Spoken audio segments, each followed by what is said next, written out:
And you weren't really into Sly Stone at all, but at the point that you started getting into him, that's when you sampled Everyday People.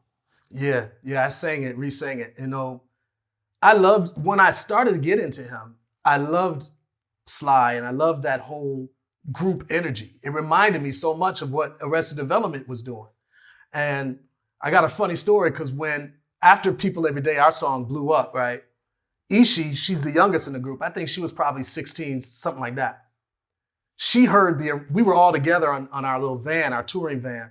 And Ishi heard Everyday People by Sly Stone on the radio. And she turned around to us just totally upset, like, yo, they biting us already. People biting our style.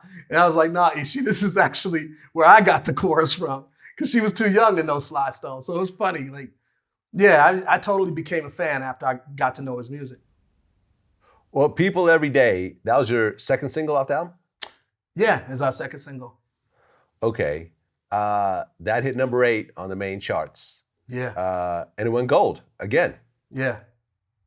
And that's always the big thing for a new artist, is not being that one-hit wonder. Yeah, exactly. You drop that first one and everyone's like, all right, do you got another one in the chamber? Right. And most artists don't. Yeah, exactly. They just got that one joint. But now you're 2 gold records in a row. Yeah.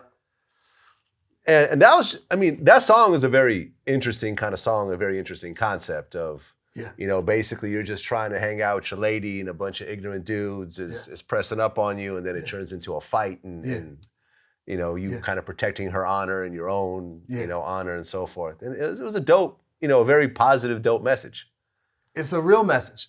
Again, being in Milwaukee, I talk about this on our new album too, but being in Milwaukee, there was this, and I think it's everywhere because that's why people related to the music, but in Milwaukee in particular, there was this energy of ignorance versus consciousness. And there was people picking up, like back in those days, it wasn't cool to have dreads. It wasn't cool to have dashikis and all of this stuff, and especially in Milwaukee. And so when I was rocking that type stuff, people would come up and just challenge me because of that. Simple as that. And that's what the song's really about. It's about those two clashing cultures within the same group of people. You know what I mean? Yeah, because that song, it's just a dope song, which you then followed with Mr. Wendell. Yeah, then we finally came out with Mr. Wendell. Yeah. Right, which was supposed to be, I guess, the first single, like you were saying. Exactly, yeah. And Mr. Wendell is a song about a homeless guy. It is. Which I don't think hip-hop had ever done before or even after. Yeah, I don't think so either. I think all of these themes, like from Tennessee, the sort of prayer type of vibe, to People Every Day, the whole cultural clash thing, to Mr. Wendell. I don't think hip-hop has done it prior or after, to my knowledge. But, we used to hang out with homeless dudes all the time. Here in Atlanta, on Edgewood Avenue, we used to record a lot there. And Edgewood also happens to have a large collection of homeless people that would hang out and pass out pamphlets and stuff. And so it was one of those scenarios where we would build with them and just drop signs, talk about life. And I was always impressed with these brothers. Like, they always had a certain type of connection to humanity that I was always moved by. I was like, these dudes are deeper than a lot of the cats that we're hanging around, but they have no money, many of them, and a lot of them had no place to live, obviously, and it was just a different vibe. And so, yeah, that was what that record was based on.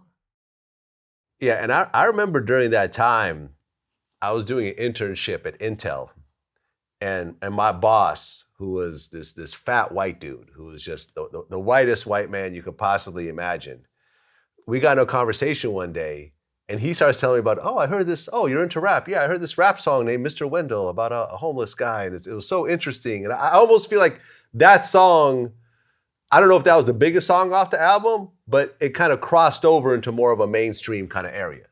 Yeah, I agree, it did. And it might have been the biggest. I'm not sure where it ended up on the charts, but sales-wise, it might have been the biggest. And we donated half the proceeds to the National Coalition of the Homeless, so. Oh, that's dope. Yeah. That song went gold as well. Yeah, exactly. Okay, so now you have this album with 3 gold singles, which is pretty unheard of for a brand new artist. Yeah. Yeah.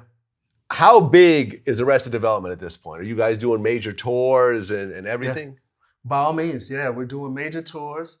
We're traveling all throughout the world, which was unique for hip hop. You know what I mean? Like a lot of hip hop acts would be relegated to the States. We was doing stuff like Public Enemy was doing. We was going, to Australia, New Zealand, Africa, Europe, and just all these various places. You know what I mean? And for many of those places, we were introducing hip hop to those places. Like a lot of people will tell you that Arrested Development was their first introduction to hip hop music, period. And that's because hip hop hadn't paved this same road that everybody's sort of driving down totally yet. It was still being paved. It was being constructed. You know what I mean?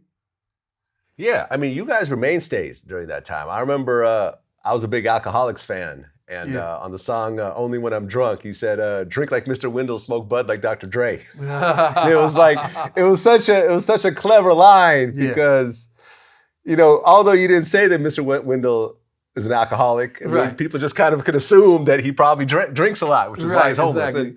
Yeah. Yeah, man. I think it was J-Ro, I think from the Alcoholics said that. Yeah. Very dope line. Okay, so here you are. You're what, 20, 21 at the time? 22, 23 by this time. Yeah, by the time those 3 singles dropped, yeah. 22, 23 years old, touring all over the world, 3 gold singles, and you have this whole big group behind you. Like, what do you think was the greatest moments of that era? For me personally, the era was the diversity I was talking about. Like, and not just in hip hop. I mean, even in like rock music, Nirvana, and there was black rock, there was R&B and soul. It was just this whole explosion. And then Spike Lee had conscious movies like Do the Right Thing and School Days and stuff like that. Bill Cosby had The Cosby Show and A Different World. And, John Singleton would have like Boys in the Hood. And so there was all these stories. To me, it was a Renaissance era of creativity and artistry. You know what I'm saying? But on a black tip, it was great because even FUBU and Cross Colors, I mean, it was a time period of black empowerment, even if you were gangster. Like even the gangster music at that point to me had not become caricature-esque, which it had become later. Like to me, at that time, even if you were saying F the police, there was a reason behind that. Or even if you were talking about your street life, there was a point that we were all learning, like we were understanding, oh, this is going on in LA? Because if you weren't from LA, there's no internet back then, of course. If you weren't from LA, you're learning about gang life, like Crips, and wow, they do that? And somebody's shooting at each other because of color. Like we didn't know what was going on unless you lived there. And so, Chuck D said this, he said rap music was the CNN for black folks. I agree with that back in those days. Like we were learning about things, whether it was street life or whether it was Afrocentric viewpoints in life or everything in between, strip clubs down in Miami or anything else. It was a lot of voices. So this album comes out, 3 gold singles, and the album goes 6 times platinum worldwide.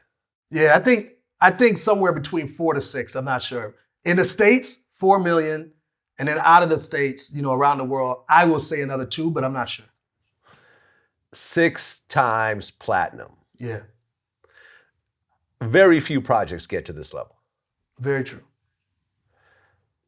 Did that just blow your mind to say, wow, like this project that I put together with my homies has sold 6 times platinum? It blew my mind. It blew my mind because for numerous reasons, bro. Like one of them was that this is an organic crew that was from Milwaukee/Atlanta, neither of which had blown up really. And were huge, like bigger than a lot of crews from the New York area or from LA at the time. So like, it's totally new. Like none of this is familiar territory to us. And so, yeah, it was mind blowing. All the award shows, we were winning awards. We won NAACP award, two MTV awards, Soul Train awards, Grammys. I mean, so it's like, and yet we weren't a pop sellout or crossover group. I mean, we did cross over, but that wasn't what the lyrical content and the vibe was. It wasn't on that. It was on some straight, like I said, like Afrocentric, energy. So it was very buggy for us. Like, how is this happening?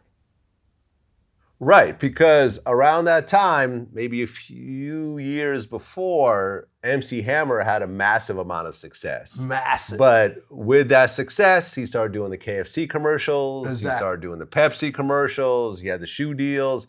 And, you know, the hip hop kind of community sort of turned against him, started calling him a sellout. No doubt. You know, started saying it's pop. You know, Yeah. Ice Cube was dissing him. Yeah. Like everyone else, like the hardcore hip hop dudes were dissing him. You guys didn't go that route. You guys weren't doing McDonald's commercials or you know, getting Nike deals or whatever else. You guys were kind of staying true to what you're doing. That literally turned down $1 million deal from Coke because of it. Like, wait, you turned down, hold on. You turned down $1 million deal from Coke. $1 million deal from Coke. And I turned it down. So, I mean, actually, I got beef from the rest of the group members. It was like, are you kidding me right now? But you'd have to put yourself in the context of people that really fought for hip hop, which I did. Like, you didn't want it to do that. Like, you didn't want it to be corporate run. You wanted it to be run by people that really loved the art. Like, that was the whole point. And if it was going to be run by corporations, then the soul was going to be ripped out of it. Like, we got that. We got that back then, including EPMD, No Crossover, or, you know, Gangstar, Mass Appeal. I mean, we got that concept back then. And I still believe that to this day, even though obviously the whole game has changed as far as the view on that. You know what I mean? Oh, yeah, because Travis Scott, he's gladly taking that McDonald's money right now. Yeah.